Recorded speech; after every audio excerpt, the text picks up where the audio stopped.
কেমন আছেন সবাই? শুরুতেই কাশি উঠে গেল। আশা করি সবাই ভালো আছেন।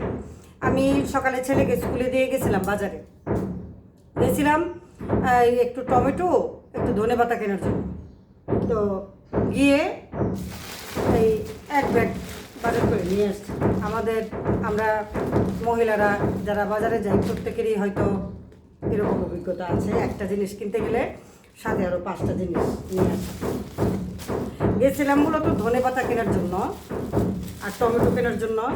ধনেপাতা কিনে নিয়ে আসতেই মনে নেই, তারপরে এখানে যখন বাসার সামনে চলে আসছি তখন দেখি ভ্যানে ধনেপাতা, তো ভ্যান গাড়ি থেকে তারপরে ধনেপাতা নিচ্ছি। তারপরে নিয়ে আসছি, দেখাই এটা আপনারা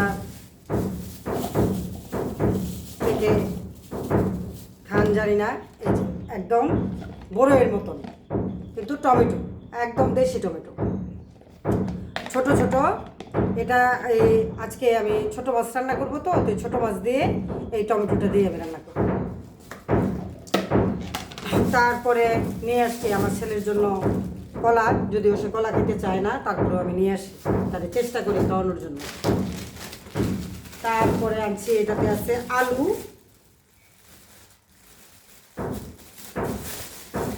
না খুলে দেখালে আবার মনে করবেন আলুই না কি কে জানে, মিথ্যা কথা বলতেছি কিনা না। এই যে আলু, 1 কেজি আলু। তারপরে কফির দাম শুনে মাথা নষ্ট।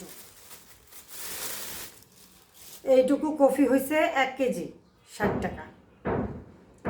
মানে কি বলবো, কোনো একটা সবজিতে হাত দেওয়ার উপায় নেই, এত দাম।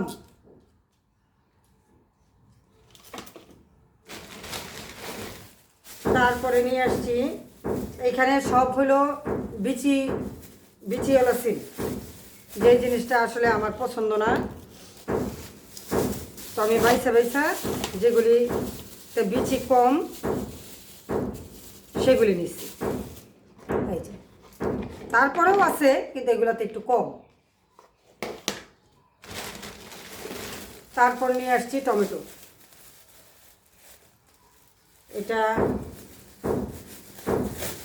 এই টমেটোটা বড় মাছ দিয়ে, তারপরে ডালের সাথে, তারপরে আমরা বড়ই দিয়ে যেটা চাটনি করি, এটাও মোটামুটি দেশি টমেটোই। আমার একটা দোকান আছে, ওরা মোটামুটি দেশি জিনিস, যদিও ওইগুলা মানে একদম না, হাইব্রিড অবশ্যই, কিন্তু এটা দেশের মতন।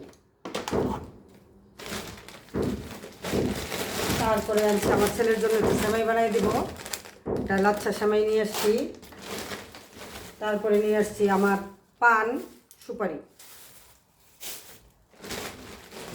তারপরে একটা সস নিয়ে আসছি। আর কি আনলাম, 2টা কফি, 1 প্যাকেট দুধ আড়ঙের। তারপরে আছে 1 কেজি চিনি শেষ হয়ে গেছে। আর হলো এই আদাটা আমাকে ফ্রি দিছে বাজারগুলো করার পরে। আমি চায়ের জন্য আদা রাখতে মনে ছিল না, তো আমি এইটুকু আদা নিচ্ছি, পরে বলে যেটা আপনার জন্য ফ্রি। এই হলো আমার আজকের অল্প একটুখানি বাজার, সবজি, তারপরে মশলাপাতি বা মুদি বাজার যেটাই হোক। এখন আমি রান্না করবো, রান্না বেশি কিছু না, একটু ছোটো মাছ রান্না করবো। সেই পর্যন্ত সবাই ভালো থাকবেন, টাটা।